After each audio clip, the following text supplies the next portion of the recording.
สบายดีเพื่อนๆมันจะสิพาไปบึงป่าผีไป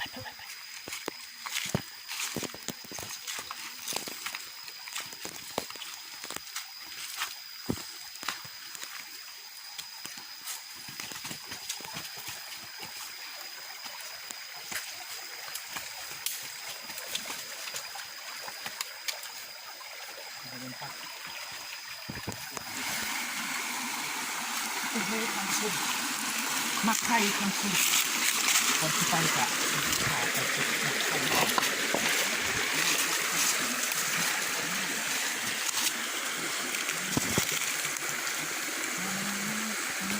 ท้ายเข้าไปที่มักไทยมักมันยังหน่อยเนาะมันยังทันสุกนี่ยังเลยบนไก่เลยนี่มักไทยลองชิมรสชาติ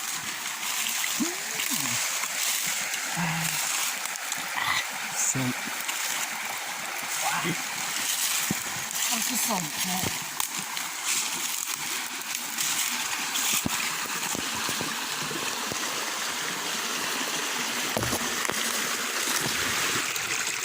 ทอดแล้วนะคุณผู้ชม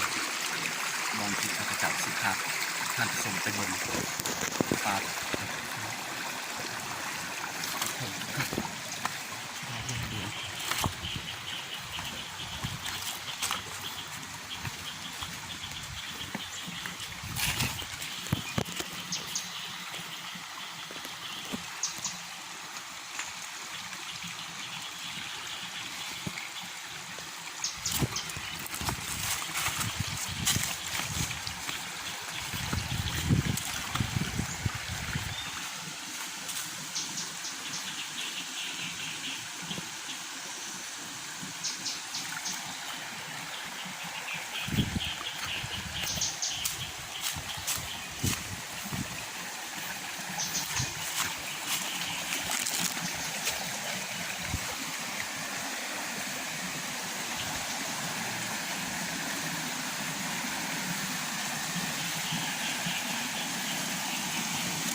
ดูสิ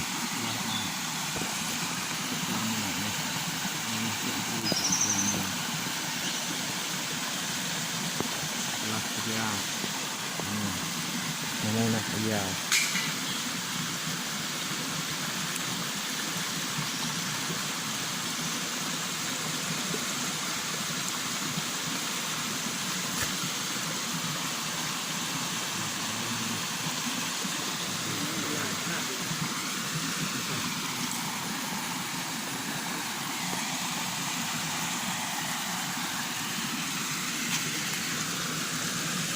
คือกำลังรูปตัวเยาวะmama kayak yang gitu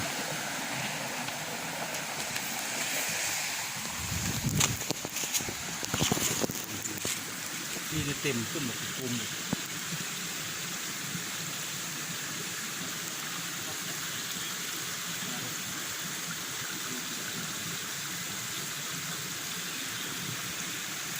ยาวก่อนยาวยาว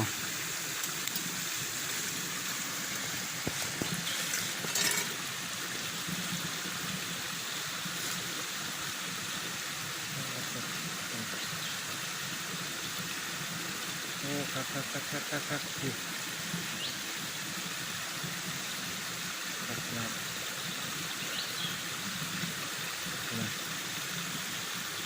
หลายครับ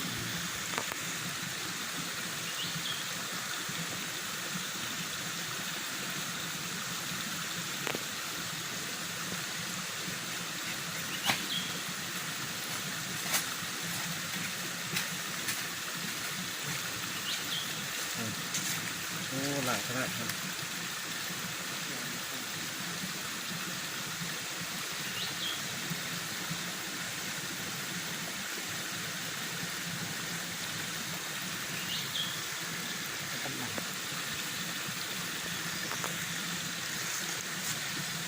ใกล้กับมันใช่ไหมแม่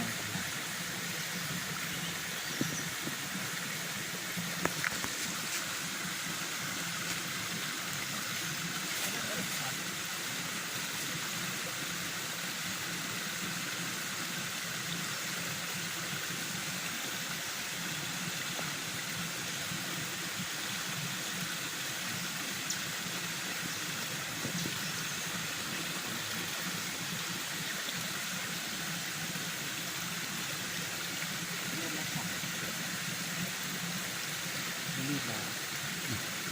ลาขึ้นมันยังเจาะเกลืองต้นนั้นขดซีเมนต์เขาสด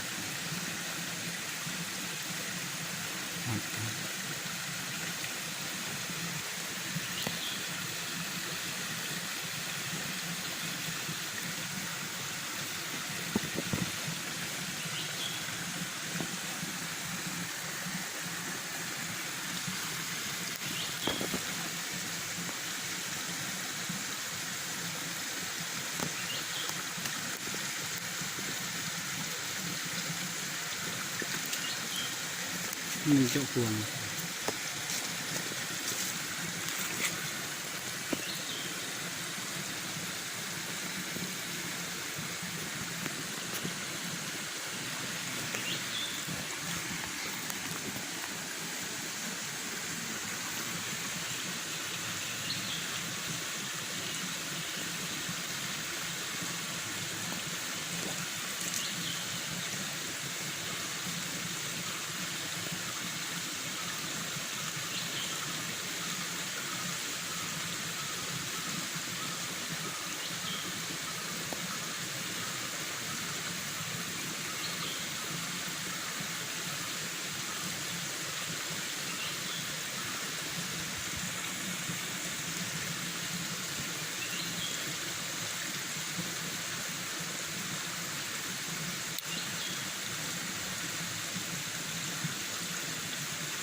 teman teman siar dia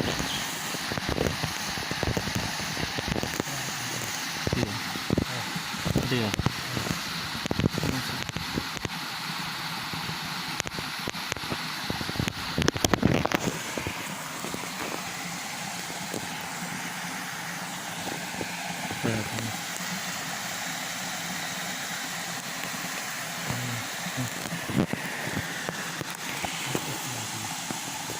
ยาวตุ่ม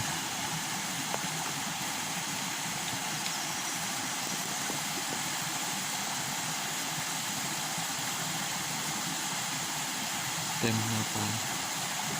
ปลาปลาใหญ่เขาจะบอกให้กินปลาตัวให้กินอันนั้นบรอด